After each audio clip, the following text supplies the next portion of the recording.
Good morning, everybody. Happy Mondays and welcome to the News Agenda with me, Fleet Street Fox. And today I'm joined by the Mirror's online political editor, Dan Bloom. Morning, Dan.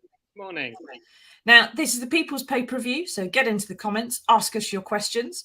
Those of you listening later on podcast are just going to have to open a window and yell at clouds. I am sure there are lots of viewers this morning, quote unquote, so that means there must be at least 3 of you. Now, so what have we got for you today? Well, the Mirror has splashed on the horrifying massacre of 10 people in upstate New York by a racist teenager who ranted about much of the same rubbish about Rotherham and Sadiq Khan that you can see all over Facebook. Needless to say, if you see it anywhere today, sort it and report it, please. But inside, I'm afraid there's another nightmare for us, and it's one we all thought was over a long time ago, in that Brexit turns out isn't done at all, and in fact is about to be undone by Boris Johnson himself. So, in short, I think I've got this right. The Northern Ireland Protocol is the mechanism by which we're supposed to control the border of Northern Ireland, because that's what Brexit was about, only we never have because we can't. So instead, we put a pretend border in the Irish Sea, which so upset the unionists in Northern Ireland, they've argued against it ever since and have now thrown all their toys out of the pram and refused to elect a speaker at Stormont, which means no political work is getting done in Northern Ireland at all. Now, the Foreign Office has threatened to tear up the protocol. The EU is refusing to renegotiate it again, quite understandably. They must be bored rigid by now. And now Boris has gone over there today to tell everyone to get back to their desks.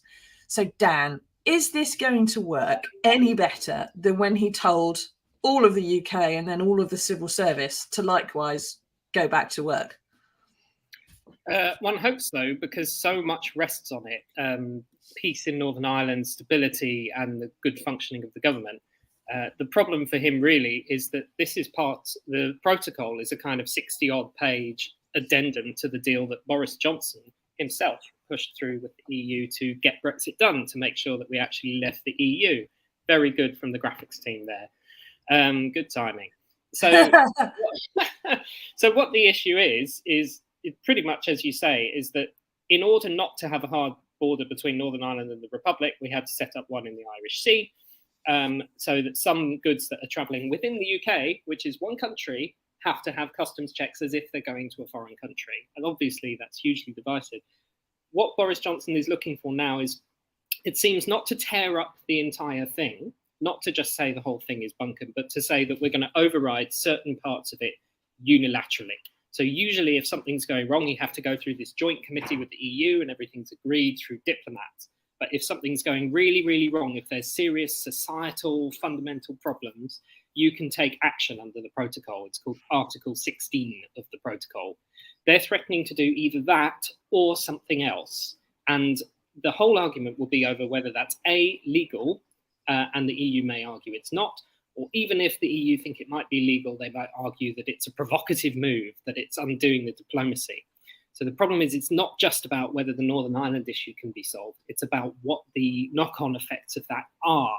And the two main criticisms are, A, it could spark a sort of trade war, so the EU could put tariffs on goods coming in from the UK, and B, it could kind of undermine that unity that the EU has had recently against Putin and other issues. So no one's denying that there is things wrong with it and that something has to be done. I think the problem is that some of Boris Johnson's critics are saying, well, he should have known there'd be things wrong with it. We were telling him several years ago. Well, it has been some years in the making, hasn't it? Now, Jules says, good morning, Jules. Brexit isn't done and never was and never will be. It's worth remembering, and I try to remind people sometimes, that the ballot paper said, do you want the entire United Kingdom to leave or remain in the EU? And the entire United Kingdom could never leave because of Northern Ireland. But I do think that most of that referendum campaign that took place on the mainland, everyone forgot there was a land border. They didn't forget in Northern Ireland, of course, which is why they voted to remain, perhaps. Now, one of the things that Boris is promising, like you said, Dan, is that the protocol doesn't need doing all over again, just needs tweaking in a few places. So this is his quote from a piece he's written in the Belfast Telegraph this morning. There is, without question, a sensible landing spot in which everyone's interests are protected. But Dan, you would have thought that with this huge referendum campaign and then 6 years of talks and umpteen withdrawal agreements, the PM would have been able to find that sensible landing spot before now, before signing it, before proroguing Parliament, before making everyone passing into law. He did tell us it was oven ready about 3 years ago. Why did they not figure it out any sooner? Because I think, and everyone will disagree on this depending on their view of Brexit, but there was a degree of achieving what was politically possible and what he could kind of get away with politically at the time that the Brexit deal was passed. There was a sense of the public is now fatigued with it. I've got a mandate to get it done. So even if there are some problems we have to iron out later, we will get this done now. And there were some advantages to that. I mean, whatever your view on Brexit, you can't disagree that the whole debate and the clashes over it were completely paralysing everything else in politics. And imagine if this was still going on at full tilt, like at full tilt, and we hadn't left while COVID hit. You know, imagine how things would have gone then. You can't. It could have gone in about 5 different directions. I think the problem was, I've forgotten your question, Susie. Why didn't they figure this out a bit blimmin' sooner? I mean, the unions were telling them. There were various people saying there's going to be a problem with this, and they seem to have just ignored it. Well, that's kind of the basic reason why they haven't figured it out, because they not ignored it, but they have glossed over certain areas and said, it'll be fine, we'll push it back, we'll sort it. The reason why they now keep having to push back these grace periods again and again and again, and now they say there are fundamental problems, is that essentially the UK argument is the EU should be a bit more flexible. So yes, these rules are here, but they shouldn't be implemented quite as harshly as they are. That is an argument that holds a lot of water with a lot of people who say, well, you know, the EU are trying to punish us here. Doesn't hold so much water with people who say, well, the EU have always been sort of punctilious about their rules. They never kind of say, oh, we'll give you a free pass on this or on that. That's what the EU are. They're a bureaucracy. That's why we left, you know. So the idea that they would have kind of just given Britain a sort of exceptionalist or a free pass or something on their own rules to help us adjust makes a lot of people a bit sceptical, I think. Yeah. Now, Pauline says, will this cost us more money? If there's a trade war, Pauline, yes. I don't think we're going to get to that point, probably, Dan, because they're going to do everything they can to not be there.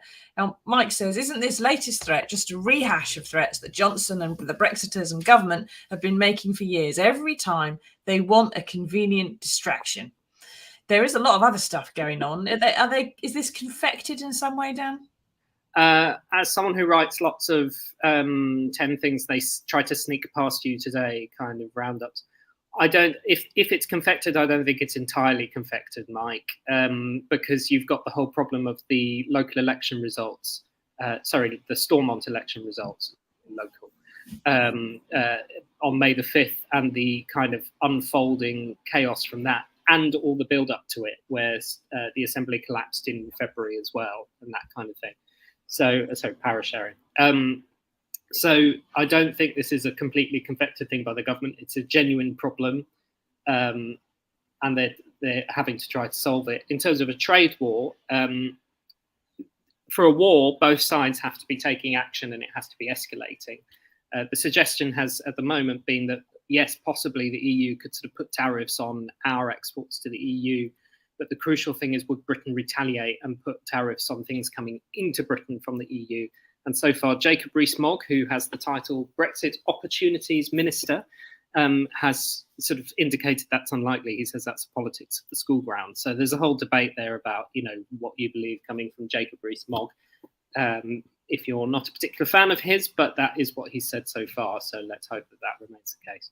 No, well, he's got, he only really concentrates on Brexit opportunities, and he's not leaving post-its on people's desks around Whitehall asking where they are because he can't send an email. Now, Graham says... He does the job.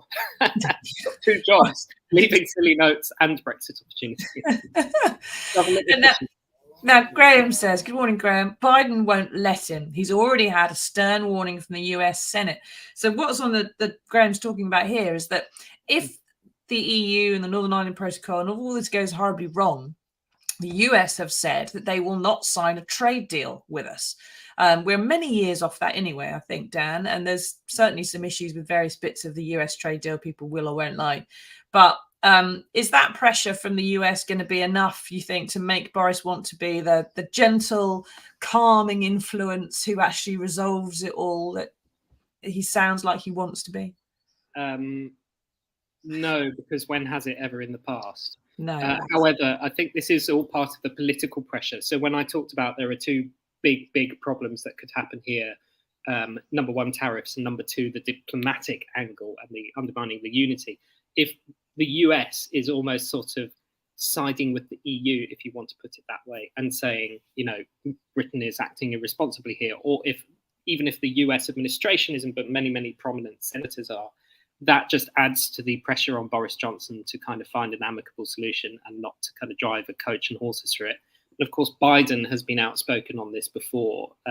He responded to an interviewer something like, "I'm Irish" in a sort of in a doorstep interview, didn't he? There's been noises out of his administration that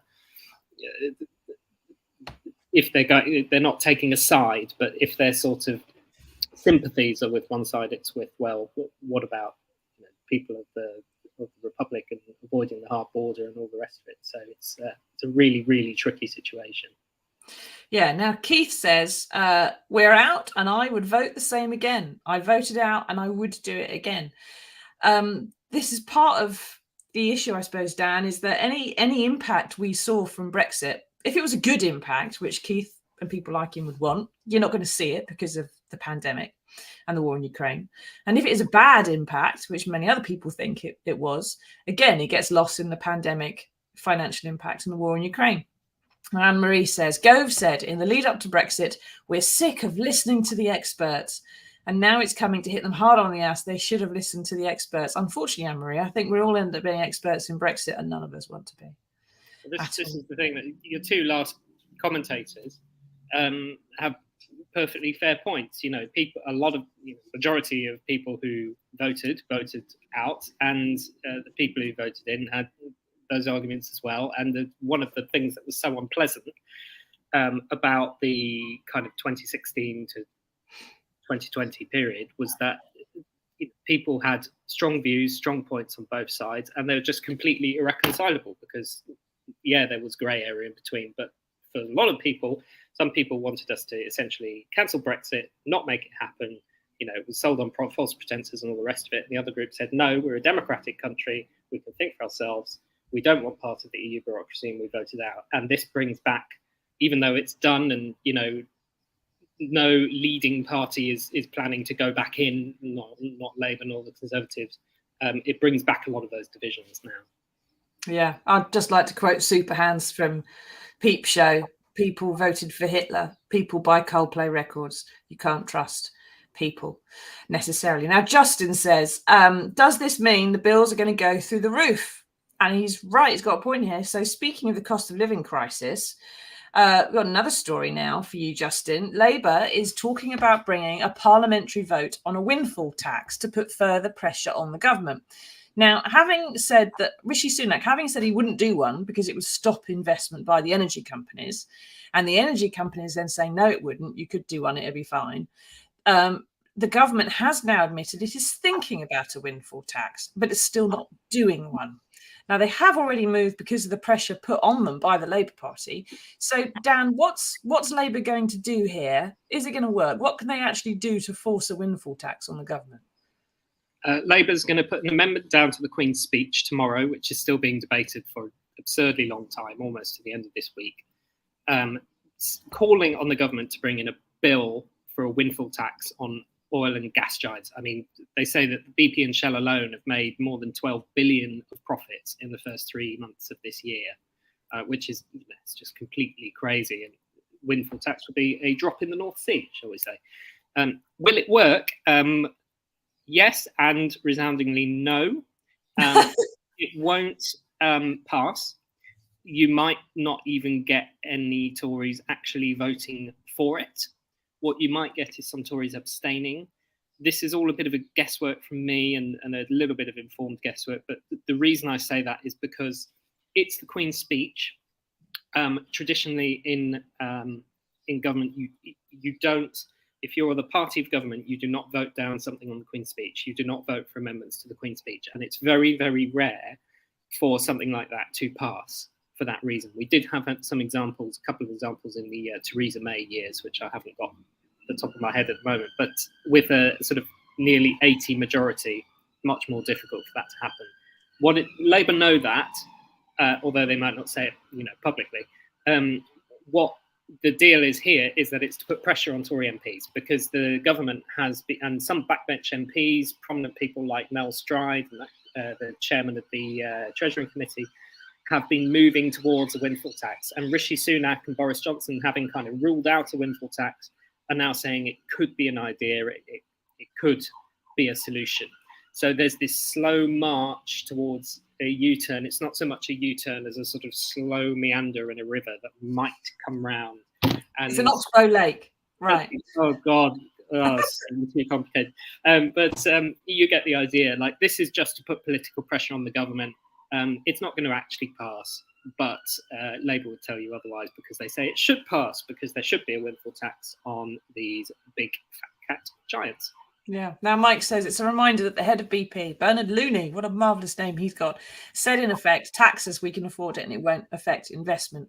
But there was the one thing I would say, Dan, your analysis of what's going to happen on this is probably better than mine, obviously. But the same kind of thing was said about the vote to keep the Prime Minister's parties away from the Parliamentary Standards Committee.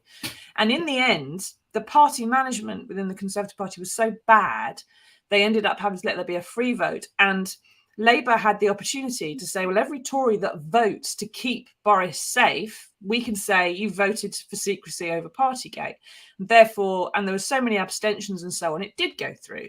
Could they do the same kind of thing here where they say, well, look, right and left think tanks want a windfall tax. Voters left and right want a windfall tax. It would give every household rather, £450 back, possibly, off their fuel bills a year, which would do an awful lot to mitigate it, far more than the Tories are doing with their loan that we have to pay them back for goodness sake. If the Tories don't vote for it, the party can't really make. Is they going to whip them against it? Because if they do, if they vote against a windfall tax, Labour's going to use that and hold it over them at the next election, aren't they? They're going to have to find a way to either abstain or make it go away. You have a very good point. There could be some kind of compromise, some kind of fudge, or even, as sometimes happens, a government amendment to the amendment to say we will keep considering all the options, but we don't believe it is right to commit to one right now. which obviously some people would say is not good enough. I just come back to my point that on the Queen's speech, there are sort of procedural parliamentary reasons why MPs do not vote against the government most of the time if they're part of the government party. And that's because you're essentially, it's not quite, but it's almost like a vote of confidence. You're saying you're kind of voting down your government's agenda. Now, obviously, that would only be a full-blown vote of confidence if you actually vote down the Queen's speech. This isn't that. This is just an amendment. And Labour will say, there's no harm in an amendment. Just pass the bloody amendment. Yeah. So it will put the political pressure on. Whether that results in Labour's amendment passing, I'm very, very doubtful. Whether it creates some pressure that could then lead to them putting forward a form of words in the Commons from the minister saying we will keep looking at this or something like that, that's a completely different story, and that sort of thing could happen. Well, anyway, good headlines for Labour probably, and bad headlines for the Tories, no matter which way they try and handle it. So that one's going to be sticky wicket for Boris Johnson. Okay, thank you for that, Dan. So get into the questions, everybody. Have you got any big ideas about what could be done about windfall tax? Do you think they should be doing it? Do you think they shouldn't be doing it? Or how do you feel about Brexit? Is it actually done? Have you changed your mind? Do you want it just over? Goodness knows. Do we have to never think about it again? That would be great. But let us know. We'll try and have a wrap up of comments at the end. But first of all, there is a bit of good news in the world. It's only just tangentially very slightly good if you sort of squint at it from a distance. But I have managed to find some this morning. And here it is.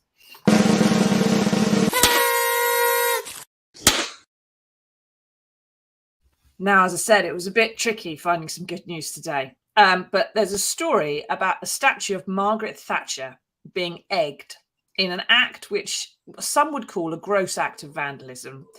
And it might not on the surface be what everyone calls good news.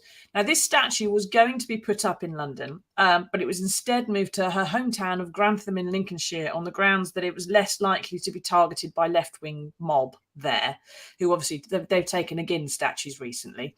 But within 20 minutes of it being installed, it went up at 9:34. At 9:55, bloke turns up with half a dozen free range and starts chucking eggs at it and lob them at what is now known as the Bronze Lady. But Dan, I suppose perhaps from the government's point of view, this is a bit of good news, because after so many years of the culture wars and complaining about statues and cancellations and so on, at least they've stopped tearing the statues down and making them go for a swim. I mean, eggs are better, aren't they? You're right. We have gone on a bit of a reach for good news today, but also it's only been 24 hours. I mean... She could yet do the breaststroke. Is that what you're suggesting? There are some rivers in Grantham. No, not. I mean, the reason why we're hesitant to call it good news, obviously, is because, there's been a tide of abuse in politics and all the rest of it. On the other hand, it's been quite, in some ways, quite a light-hearted story the last few years, because they have been talking about this statue for ages, and they've had to put it on a 10-foot plinth to stop people vandalising it. And, there were also, I think they've got CCTV and all the rest of it on it. So they are desperately trying. Well, he doesn't care. Look, he's out there, out and proud. No, quite. He's like, yeah, whatever, I'm chucking an egg at a statue. What are you going to do? And it's you might say, there are communities around Grantham that were damaged by those policies in the 1980s. And you might say that you're not throwing an egg at a person. This isn't abuse in politics. This is free speech. But it depends on your view of those things, doesn't it? I mean, yeah, we'd originally heard about this a couple of days before it was unveiled. We were trying to stand it up, and we had one tip-off that they were going to try and unveil it in the small hours of the morning. Not unveil it, but put it in place so that this sort of thing didn't happen. It seems that didn't come to pass, and they did it after sunrise, but there we go. It's just, we'll see how it goes, won't we? But perhaps it will be their chance to fuel the culture wars a little bit more if something worse happens to the statue, if someone tries to do something really horrible to it, because the government will then come back and say, this is the free speech of the attacking of the statue is actually criminal damage, and is curtailing the free speech of having the statue up, which is all sorts of mental contortions and all the rest of it. But don't forget that the police bill and the rest of it had brought in kind of long old punishments, criminal punishments for defacing statues. It's not just normal criminal damage; it's special type of criminal damage now. Oh, eggs aren't illegal though, are they? Well, no, I think I'm talking about if something, more happens, if people try to spray paint it, yeah. or spray paint it, exactly. I think that the argument here is not should, Britain's first female prime minister have a statue somewhere. She's already got a statue in Parliament and all the rest of it. I think the argument from one person I spoke to locally, one councillor, was sure, it's outside the museum in Grantham, which has a lot about Thatcher. Why not put it in the museum with a sort of board explaining why some people liked her and why some people thought that she was, the worst prime minister we've had and destroyed communities and all the rest of it. Yeah, took Britain in a rightwards direction. And that way you can have the debate alongside the statue. The problem that a lot of people have with statues, and I know this isn't ending on the good news, I'm really sorry, I've just gone on a ramble, is that they are put up often with very little context and they seem like a sort of peon, homage to the person, which they are, that is the point of them. They're not there to debate whether or not they're right or wrong. And it's worth bearing in mind that when that statue of Edward Colston went up in Bristol in Victorian times, it was also incredibly unpopular, and it was unpopular for many years, which is why it eventually went for a swim, because the council wouldn't take it down or do anything much about it. Now, Pamela says, I don't think the statue will be a tourist hotspot like the local Tory council are hoping for. No, Pamela, I think it's going to be a urinal pretty rapidly. I fancy I could pitch to the news desk a nice day trip to Grantham, day out of Westminster, go and ask questions to people. See how many people have peed on it so far. I suspect there'll be one or two. But if it's in a museum, no one's peeing on it. You can have some security to make sure no one's going in there with a can of spray paint. Like you say, you can have the debate. And if someone did want to still go in, I think wasn't there one in Westminster or somewhere once where someone took in a sledgehammer and did a statue of someone they didn't like? Was it Thatcher? It wasn't it Thatcher in Parliament? God, took a hammer to her. You've tested my memory now. I know there's one statue. Googling it. There's one statue of where it's still here actually, where the spur on the back of his boot is chipped off because when the suffragettes came into Parliament, they essentially chained themselves to the statue and it damaged the statue, which is a good piece of history about how statues take on the times that they're in. But I can't remember the one that you're talking about. No, I can remember something hit one with a hammer. There's one at the BBC a little while ago hit with a hammer, but I can't find the one that I could swear there was someone with a sledgehammer went for something once. I think it was a Thatcher one somewhere, but I can't recall. But Mike says, if Dan goes to Grantham, I'll pay for the eggs. Dan won't be throwing any eggs, Mike. How dare you? But interestingly, if we can just have a look at that page again, what I think is really bad, and I say this despite the fact that obviously our editor has chosen to use this photograph, the picture of the statue being lowered into place there that looks like she's got a noose around her neck and is being hung from a tree, I think that's probably, that kind of image is probably far worse than, in terms of safety of politicians and so on, it's probably far worse than egging a statue. Yeah. I don't know how else you lower a statue into place. I've no idea. But but that's the thing. I think that should have been done in darkness. How years of planning went into this and that didn't come up. I mean, it's we've taken that picture. So having taken the definition of good news to its absolute logical limit. It's good news for the government's culture wars because lefties are no longer throwing statues in the river. There you go. That's why it's good news. And price of eggs has gone up so far, as William has said, that they won't be able to afford to throw many eggs for much longer. So let's be honest, we just wanted to talk about the Thatcher statue. We just wanted to talk about the Thatcher statue. It was more interesting than anything else, and it was in the paper. Right, okay. Thank you, Dan, for joining us. I have a feeling that the left-wing mobs are going to be relocating to the East Midlands fairly soon. Never mind the fact that they didn't want to put the statue in Westminster. I think they're going to find themselves in Lincolnshire pretty rapid. Now, thank you for joining us, Dan. Thank you, everyone else, for taking part. Thank you for your questions and comments. It's been a pleasure. If you're listening later on podcast, please leave us a review so other people can find us. And we'll see you again on Wednesday for another edition of the News Agenda. Bye-bye.